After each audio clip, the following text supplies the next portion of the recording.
There are things the land keeps that people never will. My grandfather understood that. I just had to figure out why. I was 19 years old when the certified letter found me, not at a home. I didn't have one of those. It found me at a transitional housing facility on the edge of Clarksburg, a place that smelled like industrial cleaner and old carpet, and the specific kind of quiet that settles over a room full of people pretending they aren't afraid. I had been there 4 months, aging out a foster system that had carried me since I was 7 years old, moving me from placement to placement like a file nobody wanted to claim. The letter was addressed to Cole Merritt. That was me. It had been forwarded 3 times before it reached me. I could see the layered stamps across the front, each one a ghost address from a life I hadn't stayed in long enough to call home. I almost didn't open it. The return address said Bess and Holden, attorneys at law, Millholt, Tennessee. I didn't know anyone in Tennessee. I didn't know anyone anywhere. Not really. But something about the weight of it, the formality of the handwriting across the front, made me pause. I sat down on the edge of the cot in my assigned room, peeled the envelope open carefully, and unfolded 3 pages of legal stationery. The letter was brief. It informed me that one Elias Thomas Merritt of Garner County, Tennessee, had passed away 6 weeks prior at the age of 81, and that pursuant to his last will and testament, sole ownership of 55 acres of unimproved land in Garner County, known locally as a Merritt parcel, had been bequeathed in its entirety to me, Cole James Merritt, his only surviving grandson. I read it twice. Then I sat there with it in my hands for a very long time. Subscribe and tell us in the comments where you're listening from. Elias Thomas Merritt, my grandfather. I had never heard his name spoken aloud in my life.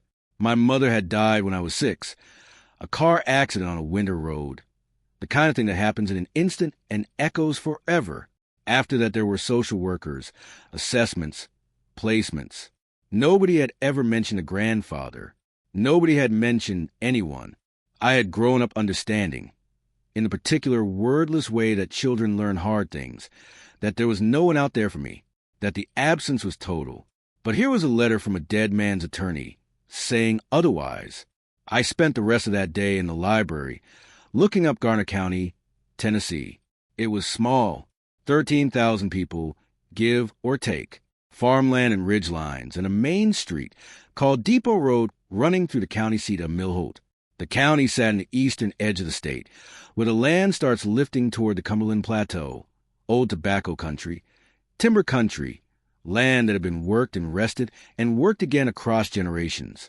I found no property listing for the Merritt parcel online, no recent sales, just a county assessor record showing 55 acres assessed at $12,000, a number so low it barely registered. $12,000 for 55 acres. The man at the transitional housing desk, when I told him I might be leaving, raised his eyebrows. Inheriting land, he said. Is it worth anything? Probably not, I said. I left 2 days later. All my belongings fit in a single bag. The bus ride to Millholt took most of a day. The town appeared slowly out of rolling farmland. A grain elevator first, visible for miles, then rooftops, then the water tower with Millholt painted in fading blue letters. It was an October morning. The air outside the window was hazy and copper-colored, the kind of autumn light that makes even neglected things look like they carry some weight. I had the attorney's address on a folded piece of paper. Howard Best worked out of 2 small rooms above a hardware store on Depot Road. His assistant showed me in. Howard Best was 78 years old, white-haired, deliberate in his movements, with the particular stillness of a man who stopped hurrying decades ago. He stood to shake my hand. "You look like Elias," he said. Something in the eyes he meant, though he didn't finish it. He just looked at me for a moment, as if confirming something he'd been waiting to confirm. He told me what he knew. Elias Merritt had acquired the 55 acres in 1971, at age 28, paying a modest price even then. He had lived on the property in a small farmhouse until his death. He had worked the land for years, tobacco first, then smaller crops, then apparently nothing. In the past decade, the Merritt parcel had become exactly what the county assessor's figure suggested. A piece of ground that had given up. People said the soil went bad.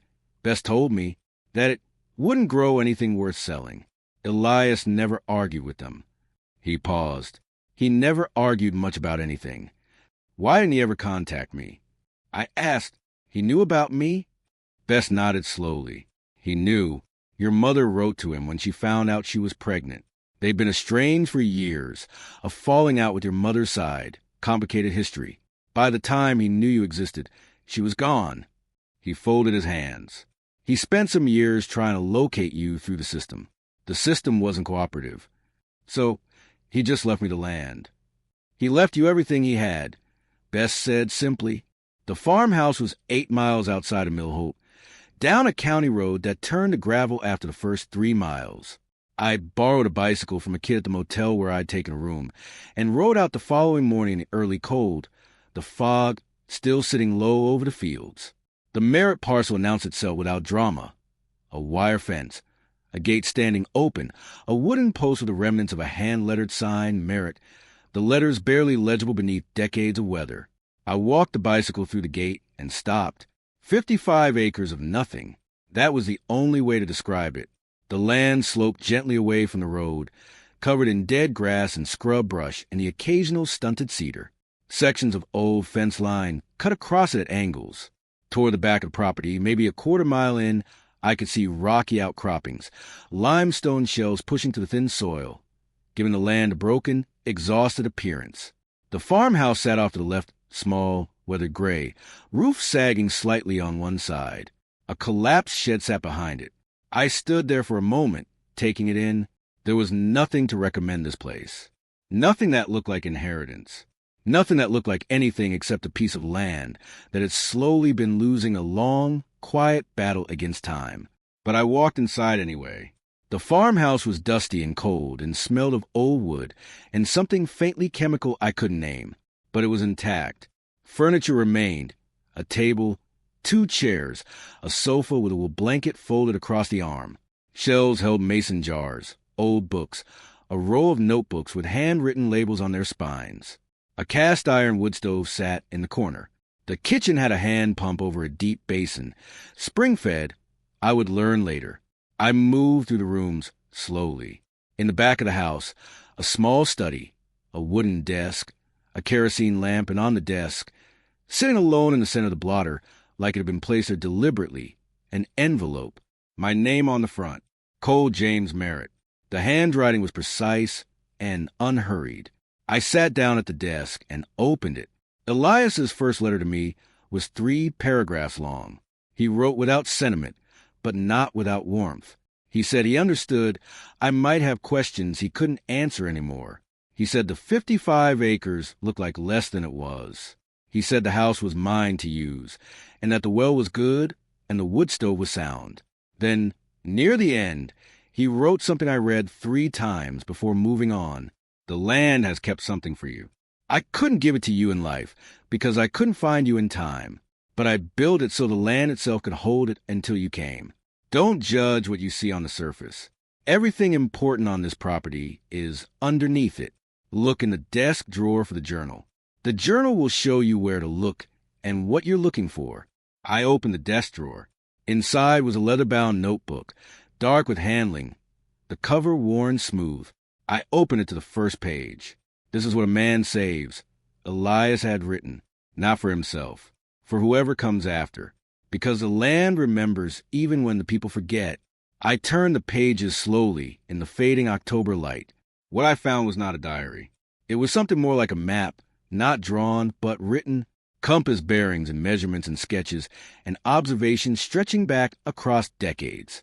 Notes on soil composition, on drainage, on the limestone formations at the northwest corner of the property, on something Elias called the deep work, a project that had apparently consumed the last 20 years of his life.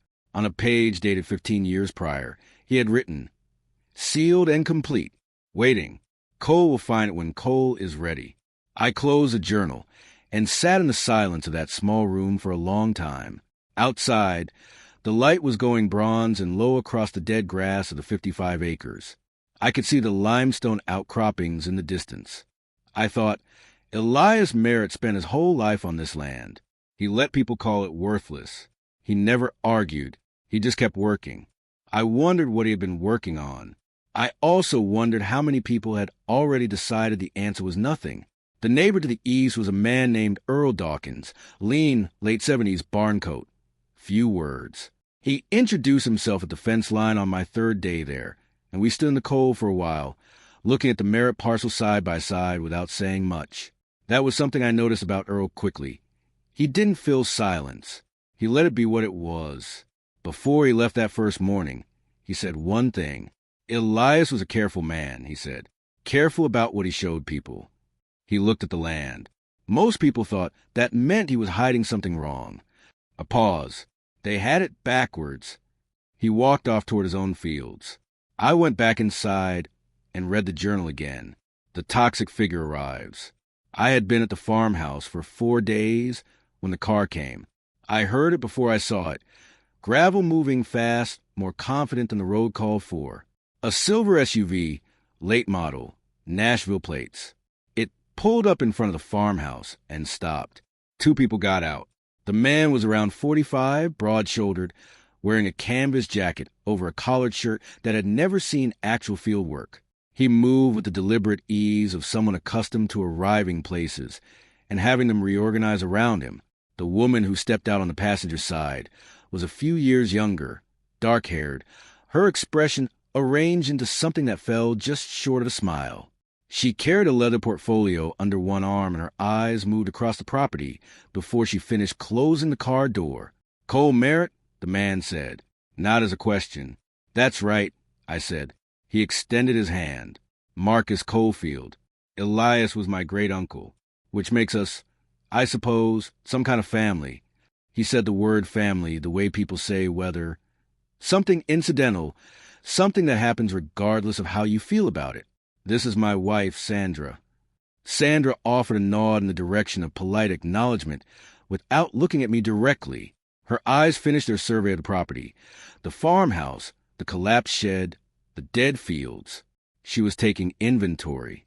I understood that immediately, even if I didn't yet understand what for. I invited them inside because I didn't know yet what I was dealing with. Marcus Coalfield sat at the kitchen table, as though he had sat there before, as though the space had been waiting for him specifically. He told me, without much preamble, that he had known about Elias's death before I had, that he had been trying to reach the attorney's office for some time, and that he had a number of concerns about the current state of the state. Concerns. He chose that word with care. "Look, Cole," he said, leaning forward, elbows on the table, voice dropping into the register of a man explaining something obvious to someone he's decided is slow. "I'm not here to make this difficult. I'm here because there are questions that need to be answered about this property." He let that sit for a moment.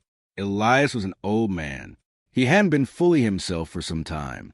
The will that your attorney, Bess, is using to establish your claim, that was drafted under circumstances that a court would take a hard look at. What circumstances? Age, isolation, possible undue influence. He shrugged loosely, as if this were all routine. There are earlier documents suggesting that Elias intended for this property to pass through the family line, through people who actually knew him. "I'm his grandson," I said. "Allegedly," Sandra said from where she stood near the window, still looking out at the fields. I looked at her. She turned, and her voice was calibrated to sound reasonable. "I don't mean it unkindly. You're a young man who showed up with a letter. That's what we know. What we don't know is the full picture." Marcus nodded agreeably. "We're not saying you're lying. We're saying this needs to be sorted properly, through the county process." He reached into his jacket and produced a business card, a Nashville law firm, for names on it. "Our attorney will be in touch with Bess. In the meantime," he glanced around the farmhouse with a surveying kind of neutrality, "I wouldn't get too comfortable out here. Place needs more work than it's probably worth." He paused and added, in the deliberate offhand manner of someone who has rehearsed a tone, "The land itself isn't worth much, you know. People around here know that. Elias let the soil go years ago. There's nothing growing on this property, and nothing that's going to. My understanding is that a development company over in Crossville has already had a preliminary look at the parcels in this area." He stopped himself short, smiled slightly. "But that's a conversation for later, after the legal side gets sorted. After they left, I stood on the porch and watched the silver SUV disappear down the gravel road. The afternoon was still. The scrub grass moved in a small wind. A development company had already had a preliminary look. I went back inside and picked up Elias's journal. The land has kept something for you. Don't judge what you see on the surface. I thought about the way Marcus had moved through this property with his eyes, the practiced indifference, the dismissal that came too quickly, too prepared. He had told me the land was worthless, but his attorney was already positioned. A development company was already circling. You don't move that fast on worthless land. I made coffee on the wood stove, sat at the kitchen table, and opened the journal to the section Elias had labeled Deep Work. I read until the light was gone. Over the next week, I learned things about Marcus Coalfield that he had not told me. Earl, coming to the fence line one morning with a thermos, and a particular expression of a man who has decided to say something he's held back, told me that Marcus had visited Elias twice in the last 3 years before Elias's death. The first visit Elias had told Earl about, Marcus had asked about the land, about what it was worth, about whether Elias had made any arrangements. Elias had told him nothing useful. The second visit, Elias had mentioned only in passing, saying, Marcus came back. He's a patient man when he thinks there's something to wait for. Earl said it without judgment. He just said it. Did Elias trust him? I asked. Earl looked at me steadily. Elias trusted the land. People he was more careful with. What I came to understand in those first weeks on the Merritt parcel was that Marcus Coalfield was not stupid. He was something more dangerous than stupid. He was a man who had talked himself into believing something, and who had the money and the connections to act on that belief before anyone could question it. He had arrived on the property already knowing what he intended. The legal contest, the concerns he'd mentioned, the Nashville attorney, those were not improvised. They had been prepared before he'd even knocked on my door. The question was what he thought the land was worth, because something had sent him here. Something had made him prepare. And I was beginning to think that what he had missed was the same thing everyone else had missed. What was underneath it? The public humiliation. The formal hearing at the Garner County Attorney's office was scheduled for the following Thursday. Bess had told me it was routine. A contestant will require a preliminary review before the clerk could finalize the transfer. He was calm about it. Calm in the way of a man who has seen many approaches tried and knows the difference between a genuine threat and pressure designed to make someone fold early. But he also told me what I was walking into. Marcus had retained Robert Tan, a Knoxville estate attorney with a local reputation for finding procedural leverage in rural probate cases. Tan had already filed a motion asserting that Elias Merritt's mental capacity had been compromised in the final years of his life, and that an earlier document, a letter allegedly written by Elias in 2004, expressed his intention to leave the Merritt parcel to Marcus's father, Gerald Coalfield. Gerald died in 2019. Bess told me, seated across from me in his small office above the hardware store. So they'd be arguing that the land should pass through Gerald's estate to Marcus. It's not a strong claim, but it doesn't have to be strong. It only has to be complicated enough to make you not want to fight it. How long would it take? Months, possibly a year or more. He looked at me steadily. They're hoping you won't have the appetite for it. The hearing room was a conference room on the first floor of the county building. A long table, fluorescent lighting, no ceremony. Marcus and Sandra were already there when I arrived. Seated with Tan, who was a trim man in his mid-50s with an expensive pen and the smooth patience of someone billing by the hour. They had also brought a witness, a man named Dale Pruitt, a former neighbor who Tan explained was prepared to speak to Elias's declining state of mind in his later years. The county clerk, Janet Hollis, presided. A handful of locals had come, the way people come to these things in small counties, some out of curiosity, some who had known Elias, some who simply followed the thread of what was happening in their community. Earl Dawkins was there. I noticed he sat near the back in his barn coat, arms folded, watching without expression. Tan was polished and efficient. He outlined his client's position in 15 minutes. Elias's age, his isolation in the final years, the alleged 2004 letter expressing intent to leave the property to Gerald Coalfield, and a complete absence of any prior contact between Elias and me. He produced a photocopy of the letter 2 paragraphs. Elias's signature at the bottom. I watched Bess's face as he examined it. He gave nothing away. He just looked at it for a long moment and then set it down. Then Tan turned to me. "Mr. Merritt," he said, and the title arrived with a faint, precise edge. "I want to be clear that our position is not personal. You are, by all appearances, a young man in a difficult situation. You've had a hard road." He paused for the appropriate amount of time. "But inheriting a piece of land that has been contested by blood family who actually knew Elias, who maintained a genuine relationship with him over decades, is not something the court will simply ratify on the strength of what was drafted 3 years ago under unclear circumstances." He leaned back in his chair, slightly. "I think the most practical path forward, the kindest, frankly, would be for you to consider a settlement. Marcus has authorized me to offer you $3,000 in exchange for signing a quitclaim deed returning the Merritt parcel to the estate. $3,000 for 55 acres. He said it as though he was doing me a mercy. In the back of the room, I heard a small sound, not quite a word. I didn't look to see who had made it. I kept my eyes on Tan. Marcus sat with his hands folded on the table, watching me with the careful neutrality of a man who has decided the outcome already. Sandra looked at the tabletop. Tan watched me with the patient courtesy of someone waiting for a signature. I took a slow breath. "I appreciate the offer," I said. "I'd like some time to consider it." Tan nodded pleasantly. "Of course. We'd ask for an answer by end week." I stood. I thanked Janet Hollis for her time. I walked out of the conference room without looking back at Marcus Coldfield. In the hallway, through the closed door, I heard his voice, low, directed at Tan, something about timelines. I didn't stop to listen. Outside, the October air was cold and sharp. I stood on the sidewalk and let it settle. Earl Dawkins came out behind me. He walked up and stood beside me for a moment, looking at the street.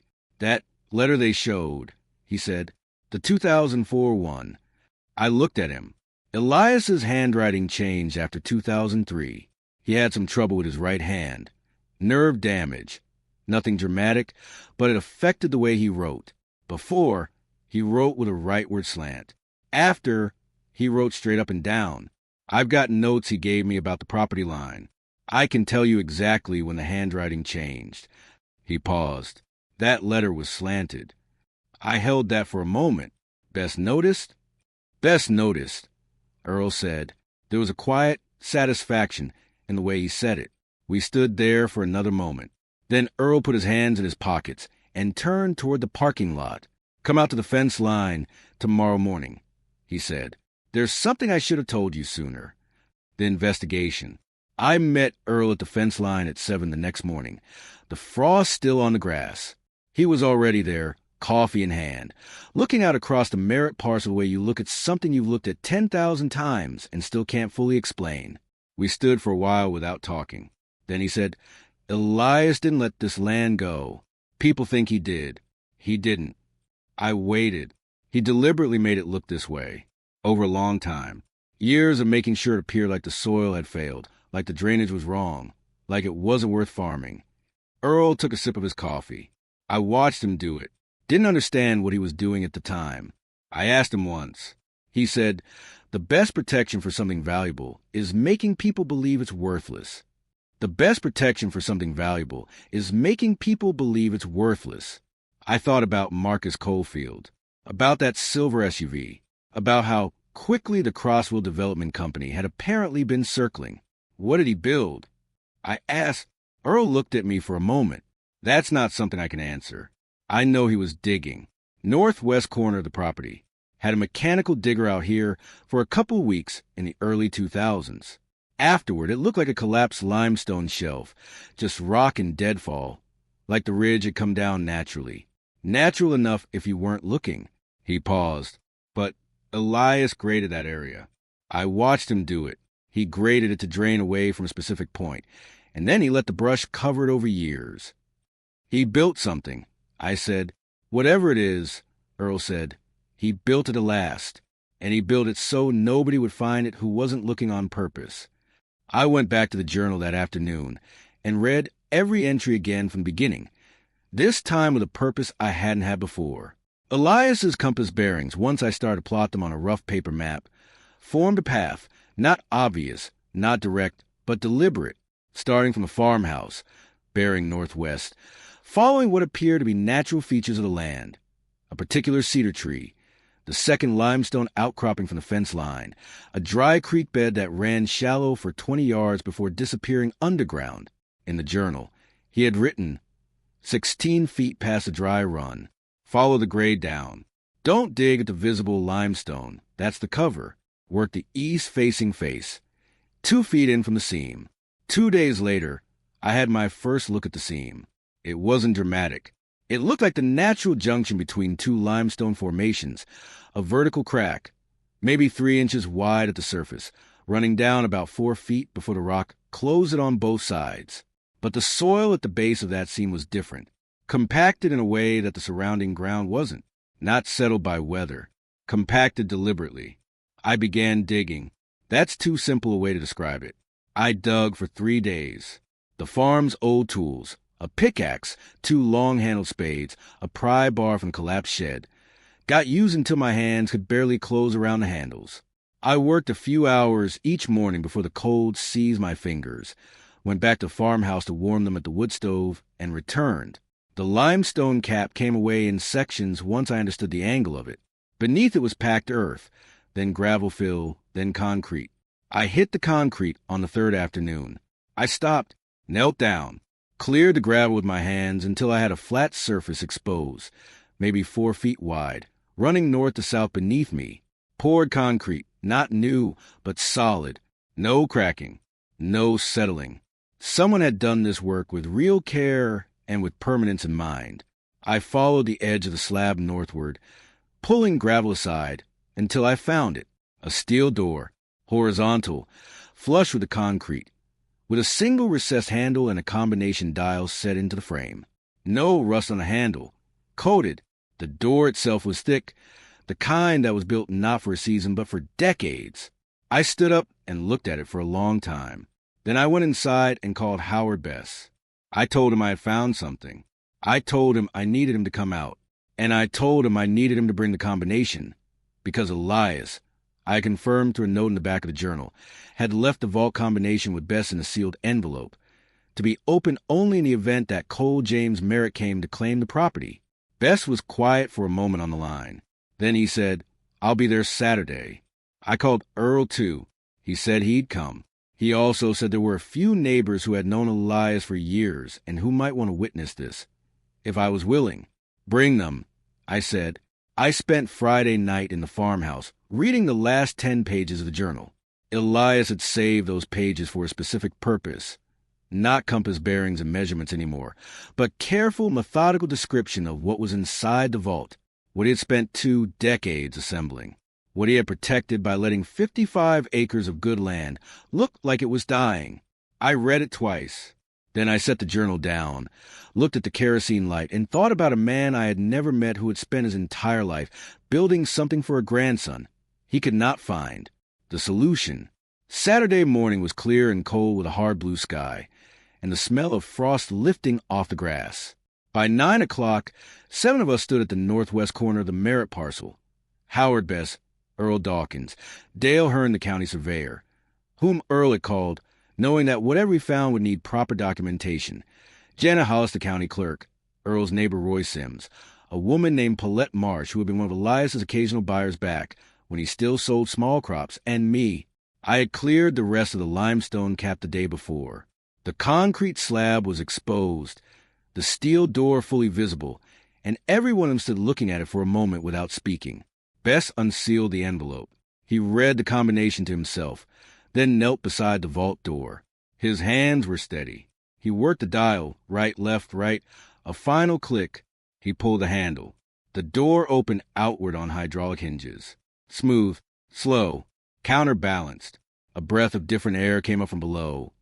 Cool, dry, slightly chemical, but not musty. Not the smell of rot or abandonment. Something controlled. A concrete staircase descended into the ground. Bess reached inside the frame and found a switch. Below us, fluorescent lights flickered on. We went down. The vault was a single room, 20 feet by 30 feet, concrete walls and ceiling, 12 feet of headroom.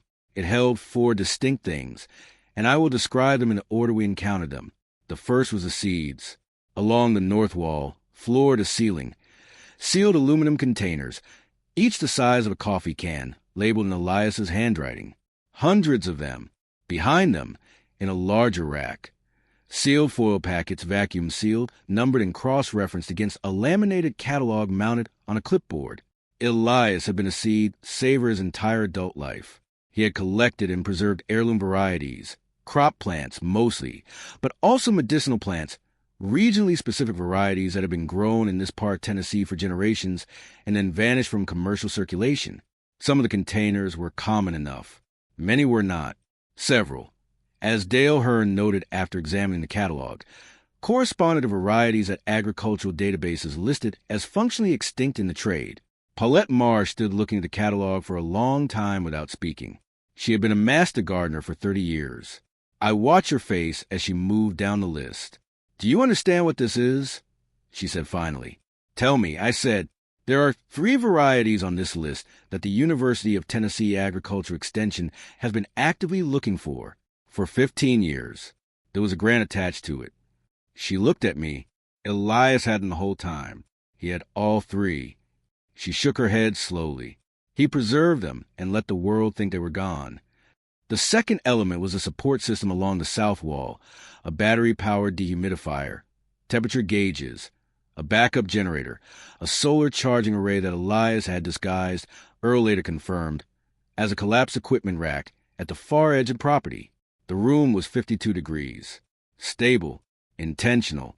This vault had not been sealed and abandoned. Elias had maintained it actively, checking and servicing on his own, right up until he could no longer manage to walk out to the northwest corner. The third was a steel document box, bolted to the floor beneath the workbench. Bess had the combination for this one, too, a secondary number from the same envelope. He opened it. Inside were documents. I will list them the way Bess did, item by item, laying each one on the workbench. First, a mineral rights lease agreement, dated September 1987, between Elias Thomas Merritt and the Appalachian Basin Energy Cooperative, covering the subsurface of the 55-acre Merritt parcel in Garner County, Tennessee. The lease granted the cooperative extraction rights to natural gas deposits identified in a 1986 geological survey, in exchange for a royalty payment of $4,200 per month, indexed to inflation. The lease was recorded with the Garner County Register of Deeds on September 19, 1987. Recorded, filed, public record. Bess set it on the workbench. Second, a trust document, executed by Elias Thomas Merritt in 2001, establishing the Merritt Family Land Trust and naming as sole beneficiary Cole James Merritt, my full name, my birth date, my mother's name. The trust held the surface rights to the 55 acres, the mineral rights lease, and all assets arising from that lease from the date of Elias's death forward. The trust was irrevocable, filed with the Garner County Chancery Court in 2001. Cross-reference against the will Bess had drafted in 2020. Bess set it beside the first document. Third, a letter from the Energy Cooperative, now operating under a successor company name, but still bound by the original lease, addressed to Bess's firm as a state administrator, dated 4 months ago. The letter explained that the company had been depositing monthly royalty payments into a designated escrow account since Elias's death, pending identification and verification of the named beneficiary. The escrow balance, as of the letter's date, was $941,000. The room went quiet. Dale Hearn cleared his throat. Bess continued. Fourth, Elias's personal letter, not to Bess, addressed to me by name, to be opened in this room, in this moment, with witnesses present. Bess handed it to me. I unfolded it. Read it standing at that workbench, in the cool, dry air of the vault my grandfather had spent 20 years building, surrounded by his seeds and his documents and the quiet hum of the dehumidifier, while 6 other people stood still and waited. "Cole," it began, "I never got to meet you. That's the hardest thing I've lived with. Your mother wrote to me when you were born. She said you had my father's eyes and a stubborn look about you. I hope the stubborn part's still true. You'll need it. I want to explain what I've done here and why. The land is real. The soil is poor on the surface. I worked it that way. Some sections I let go. Some I treated to look worse than they were. A man who makes his land look worthless is a man who keeps what's underneath it. I learned that from my own father, who learned it from his. The seeds are the soul of the farm. They are your first inheritance. Some of them are the last of their kind alive in any formal collection. Find good people to help you understand what you have. There are people who have been looking for some of these varieties for years. Let them help you. But the land stays yours. The mineral rights have been paying since 1987. I live modestly. I let the payments accumulate after the first 20 years. The escrow will be yours. Now, about Marcus Coalfield. I know Marcus will come. He came to me twice in the years before I died, asking about the land. The first time, I told him I had nothing to leave. The second time, I showed him the surface, the dead grass, the broken fields, and I told him the soil was gone and the property barely covered its own taxes. He believed me. I could see from his face that he believed me, because he wanted to. Marcus wants what he hasn't worked for. I don't say that to be cruel. It's just true.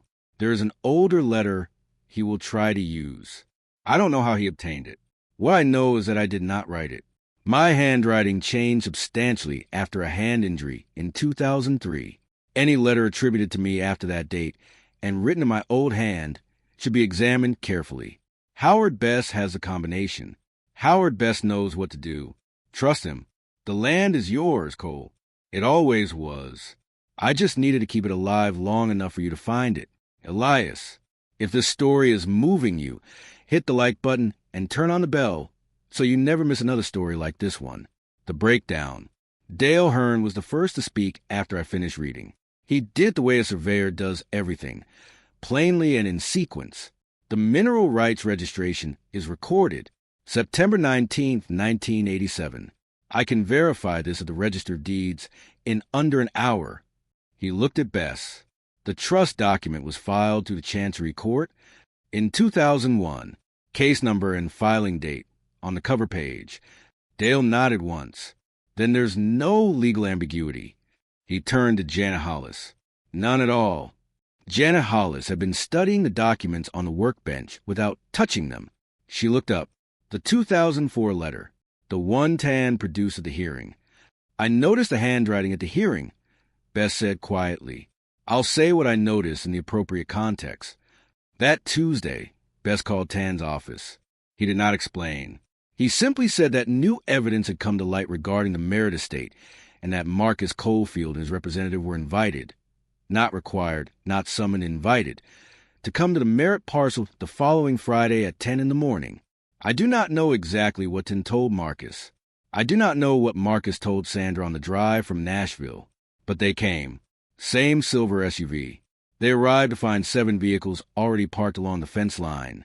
Bess's old Volvo, Dale Hearn's county truck, Janet Hollis's car, Earl's battered pickup, Roy Sims's truck, and 2 vehicles belonging to farmers Earl had called.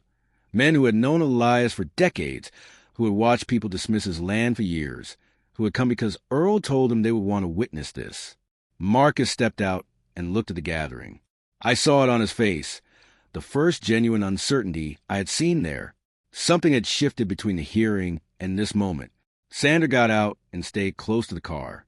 Tan pulled up separately in a slate-gray sedan, straightened his jacket, and said something low to Marcus as he joined him. I was standing near the vault entrance, which was open, the concrete staircase visible in the ground behind me. Marcus walked toward me. His eyes went to the open door in the ground, then to the gathered people, then to me. "What is this?" he said. "This is what's under the land," I said. We went down. Bess handled it. He was methodical, unhurried, and precise in the way of a man who has been waiting for this exact moment for 3 years. He walked Marcus and Tan through each document in the order he had presented them on Saturday: the mineral rights lease, the trust document, the escrow letter, giving Tan time to examine every page, read every stamp, trace every notation. Marcus stood with his arms crossed initially. His expression was controlled. He asked questions about the dating of the mineral rights lease, about the trust revision, about whether the escrow could be challenged, and Tan answered or relayed them, but the answers did not change. The documents were what they were: filed, recorded, irrefutable, and nearly 40 years old. When Bess produced a mineral rights lease and pointed to the recording stamp, Tan examined it for a long moment. Then he asked to see the Chancery Court filing number on the trust. Bess pointed to the cover page.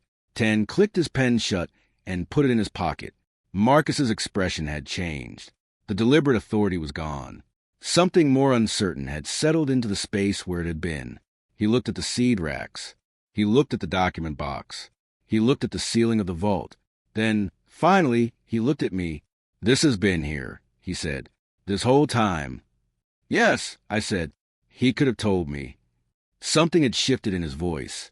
The edge had drained out of it, and what remained was less certain than anything he had brought through the door. He could have told anyone. He told me.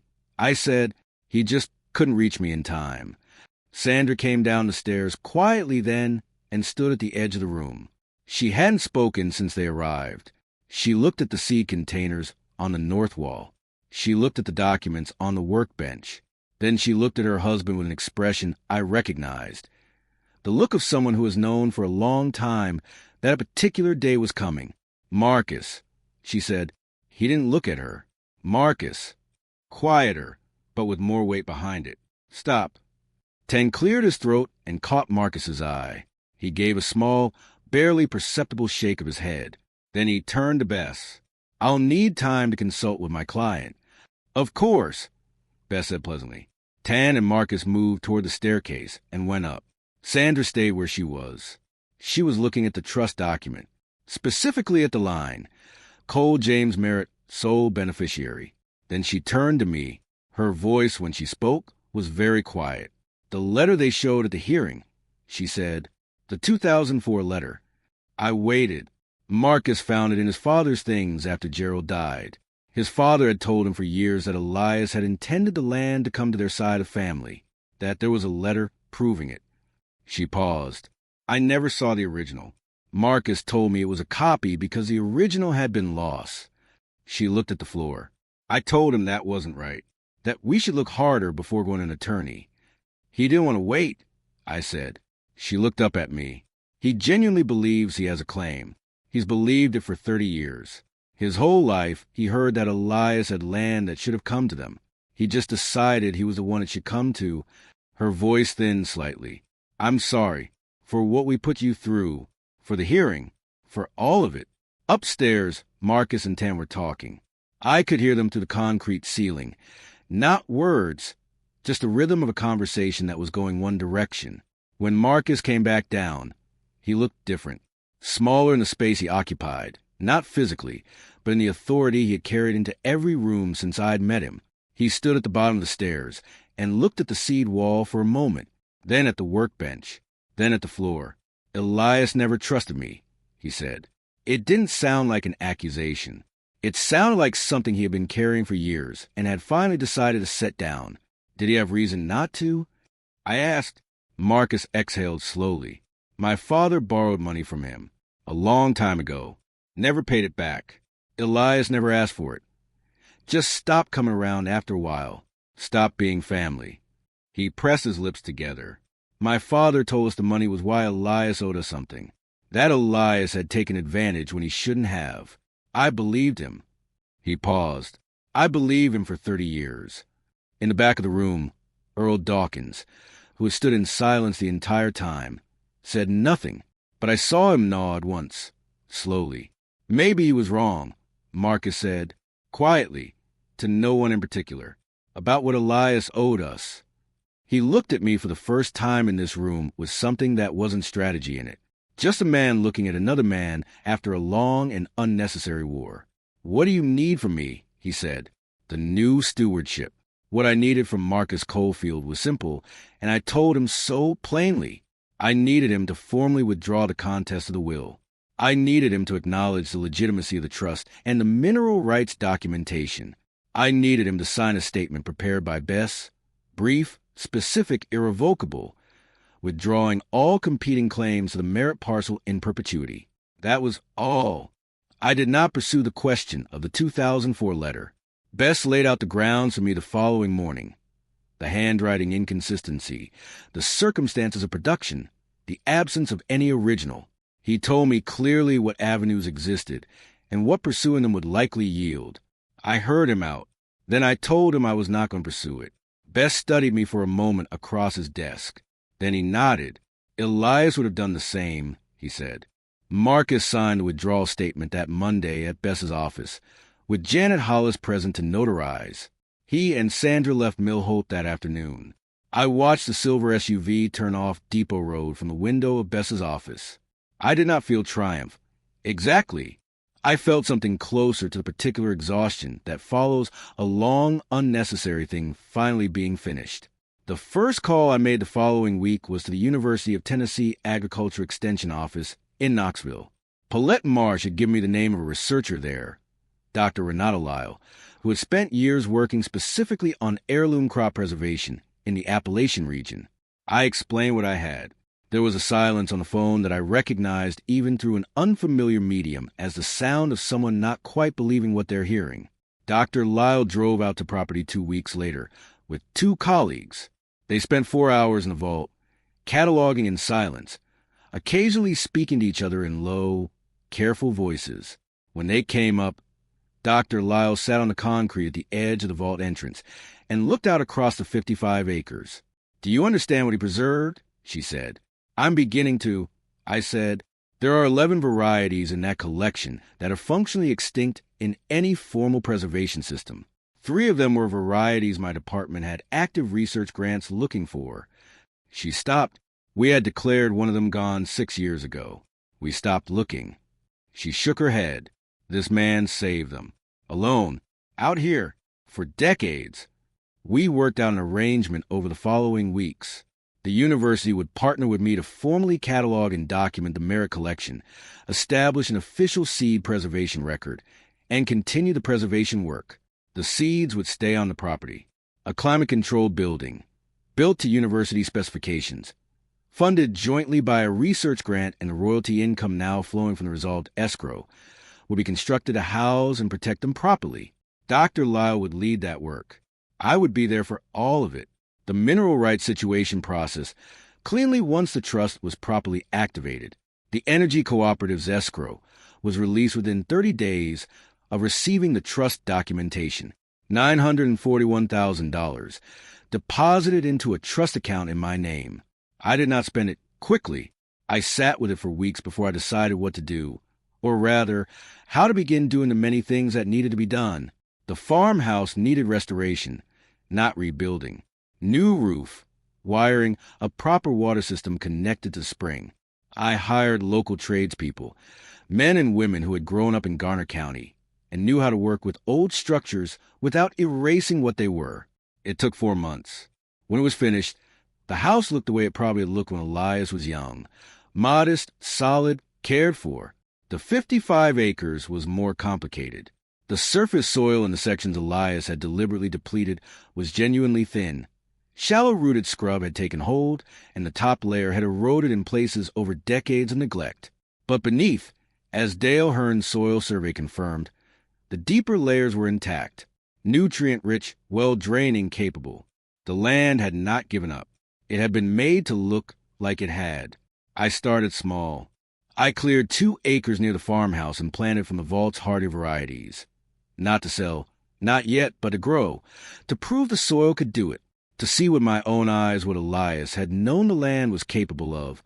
Earl Dawkins came over 3 or 4 mornings a week that first spring. He would lean on the fence and watch me work, offering occasional observations that were always specific and always right, about which sections to work first, about drainage timing, about soil amendments.